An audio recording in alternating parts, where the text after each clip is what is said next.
2xKO, with all its mechanics and team gameplay, can feel intimidating to learn at first. But I feel with the right approach and focusing on the right things, you can have a much easier time learning the game and get to the fun and winning faster. So I want to share my lessons learned from grinding this game non-stop and even getting second in the first 2xKO tournament.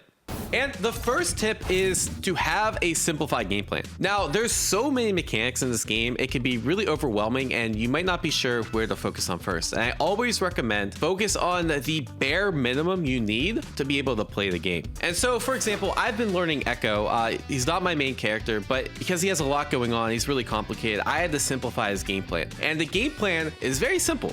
Run away and throw the projectile, right? And they're gonna either do two things. They're gonna either try to jump, in which I'll anti-air with 2H, or they'll try to back away, in which case I run up and press the button. That's it. That's the whole game plan. Not trying to overcomplicate it, not trying to get all these fancy timeline setups. Focus on the basics so you can start playing and build on a proper foundation. And the other thing is people like to learn all these fancy combos. You just need something very, very basic. Doesn't have to be optimal. The whole point is something that's consistent and gets you into playing the game.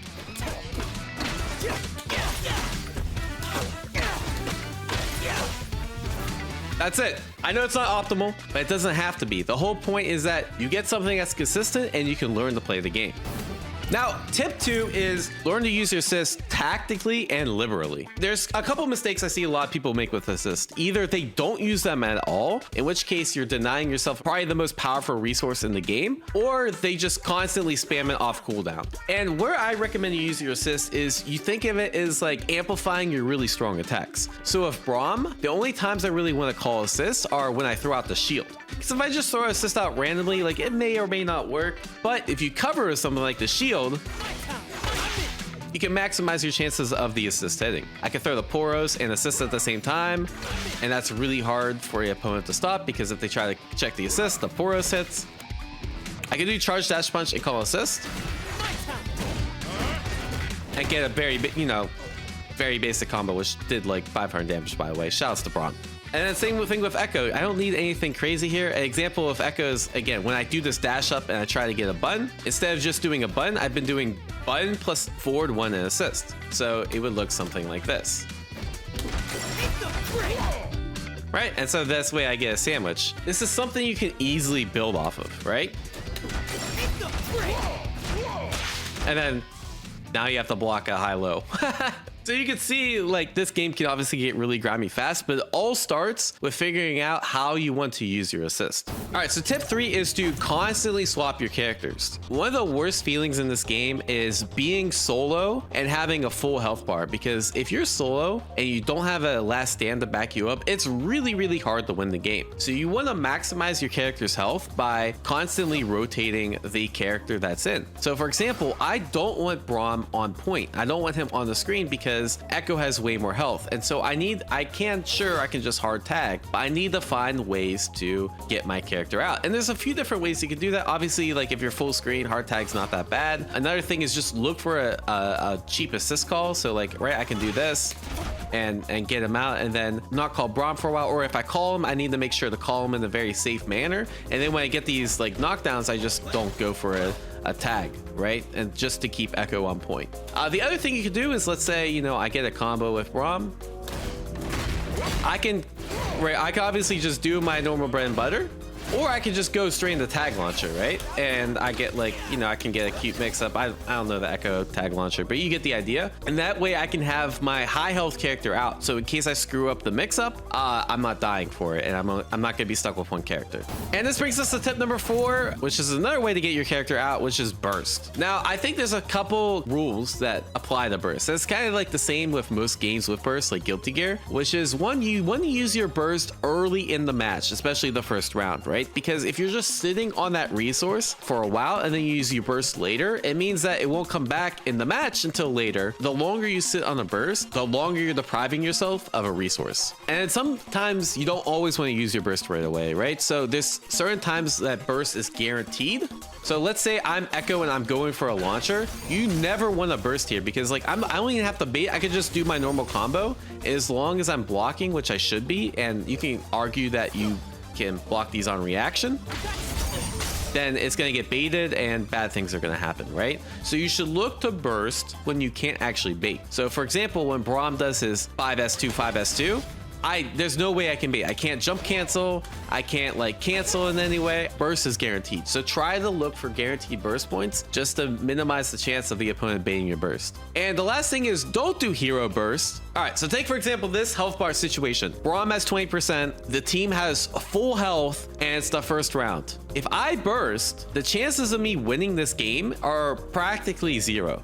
It's like, let's say I do this now, I still have to make this huge comeback with Braum, who's not that strong on point, or I could save the burst for the start of the second match and have a much better chance of winning that second match. So it's almost always better not to do what people call a hero burst, which, you know, I'll magically win the game. Yeah, there's actually mathematical logic that should go behind your burst. All right, so tip number 5 is always save meter for parry. So parry is actually a really strong mechanic. Generally, you're only trying to parry things on reaction or like moves that have a predictable parryable follow-up. So take for example this sequence here where Echo does this charge attack. If I try to jab that on reaction, I just get hit. It's 31 frames. It's really hard to jab on reaction, but it's a lot easier to parry this move on reaction. But if they have 0 meter, you can't parry it on reaction. So you always want to save 1 meter at least for parry. And what this sequence would look like if I'm ready for the parry.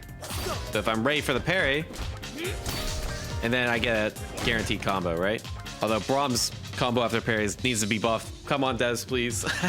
The other thing I think I always recommend is have a button bound to parry. So this is my controller layout. I basically play standard. Oh my God, come on, green screen. This is dash and this is parry. So I always have like my hands always put like this. And I always have my ring finger over parry just in case I need to actually hit that parry. It's a lot easier to press than like moving my whole hand for L and H. Now this is actually something I recommend to people I coach at Street Fighter all the time. And it actually applies in this game as well. And that's actually a lesson I have to take, which is when you're doing parry or dash, make sure your inputs are clean. So what I mean is a lot of people, when they try to parry, they'll like go to neutral and then parry like this, right? Because you can parry from neutral, but you can also parry while holding back. So take for example, again, this example sequence. Let's say I miss the parry and I do it late. If I'm holding back, I just block. But for example, if I'm trying to like go to neutral and then I parry, I'm gonna get hit. So you always want to hedge your bets because parry can be hard to time by holding back while you're doing the parry. The other thing is, let's say you're trying to punish something on block. This has probably happened to you where you try to dash and punish it and you mistime the dash and you get a push block. Well, instead, all you have to do is dash in neutral and then you'll always get the dash out without getting a push block. So you can literally just mash the dash because you only get push block if you're holding forward. It's the same thing with like people that like accidentally get like how I say like a accidental overhead. If you dash without inputting forward, it's going to be impossible to get that overhead. All right, so the next tip is going to be use retreating guard tactically. Now retreating guard is really, really strong. For example, if I retreating guard here, this whiffs and I get a full punch.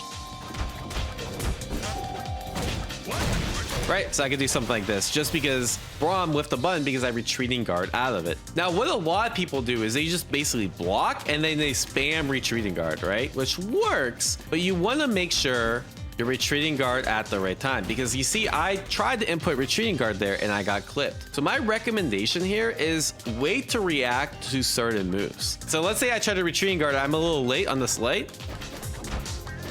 I'm just gonna get clipped low because my retreating guard gets clipped low. So a really common strategy people will do, I mean, it's really hard with Braum because he's so slow, but everyone else in the game, they do light and then they do another light, it'll potentially catch the retreating guard. So what I recommend is just wait for the medium to come out and then retreating guard. It makes things way easier and that way you don't have to risk getting hit by something else. And the other reason you kind of want to wait a little bit before retreating guard, because let's say I wait for this medium, I'm gonna get clipped by a low. So you want to make sure you're pushed out a little bit and you can retreating guard at a safe timing. And for the people that have trouble dealing with retreating guard, this is how you deal with it. You just cancel into a low right away. And if they're not retreating guard, that means you can do shit like this, right? You can do this and then go into command grab. So there's this whole meta there, but oftentimes I see new players, they're either always retreating guard or they're never retreating guard. And there's actually at high level, there's this mix up that comes into play where it's like, it's actually sometimes you want retreating guard because some things can actually beat retreating guard. Tip number 8 is don't neglect push block, especially when you're at 3 bars. So pressure in this game can feel really oppressive. And I'm just gonna make up a sequence here. Not only is this a lot of chip, but there's also chances for command grab. Yeah, I mean, like, you gotta block a crap ton, right? And especially if you have 3 meters, you actually, especially towards like the second or third round, it's very common that you might have 3 meters. Just use push block right away. Don't even think about it. And then you don't have to take any of this crap, right? And then you can like try to jump out. One thing I like with Braum, especially like if I knew assist is coming, right? So I push block, I do this, I catch the assist, I happy birthday, and now I'm out, right? But there's a lot of different things you can do. A really common thing is like do push block and then jump, and then like they gotta hold this mix up, right?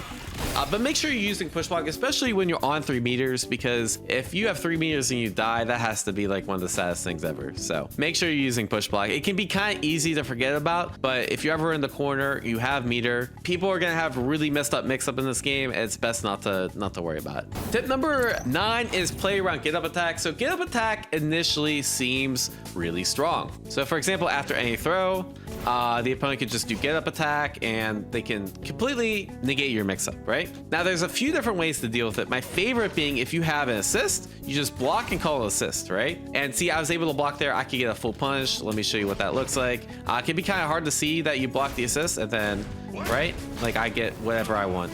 The second thing you do is just do a delayed throw or delayed button. So the way get up attack works is it comes out right away. So even though I input throw, I was blocking while the get up attack happened. And let's put the dummy to random get up attack settings, which is, I recommend something that you practice as well. And you see how the throw still came out, right? So you can kind of do like throw loops while also hedging against get up attack. You see that I was able to block the get up attack there. And the other thing is like Braum, for example, has armor.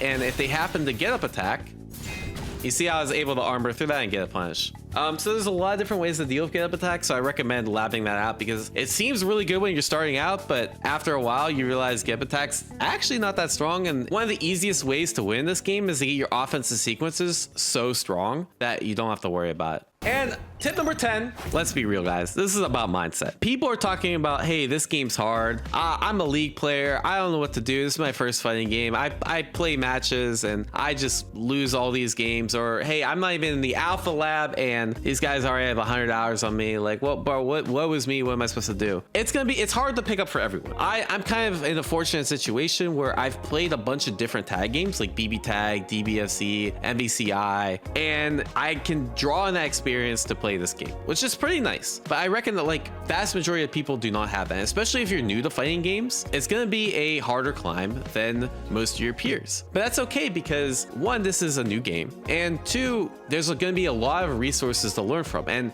all my past experiences are not going to 100% correlate with everything that is in this game. And I honestly expect people to catch up. It's just going to take a little bit of time, right? If I can impart any mindset lesson, because I think mindset is super important for fighting games, honestly much more important than any of the tips we went over, it's to have an open mind to when you're learning this game. And even if you take a bunch of losses at the beginning, that's what helps you improve in the long run, right? So don't be discouraged by losing in the short term, because in the long term it'll make you a better player. And try to find the fun in it, right? Because if you're not having fun, then it's not going to be a very good time playing the game, and you probably won't get better as fast as you could be, right? And obviously try a bunch of different ways. Like I find duos way more fun than I thought it would be. So learn duos, and you might find that's actually more fun, and you can take the lessons you learn from duos and use them in single player. So there's a lot of things that go into mindset. I could make this whole video about mindset, but I'm not going to because we've already covered a lot. So anyways, if you want to see more 2xKO guides, content, that sort of thing, be sure to like, share, subscribe. My goal is to become a really strong player in this game and try to teach you guys through it and to help this game grow, because I think this game is going to be great. I think it's potentially the future of fighting games, and I want to see you guys along with me. So take care and peace.